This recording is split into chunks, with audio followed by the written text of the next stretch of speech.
Guys, checkin natin yung ating spot dito ng salmon. Yan, malabo yung river natin. Salmons on the way. Whew. Labo ng tubig.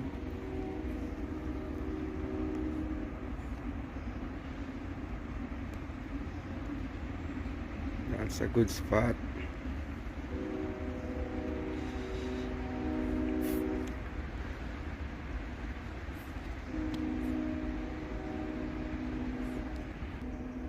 This one right here is a good spot also. Just waiting for salmon, guys.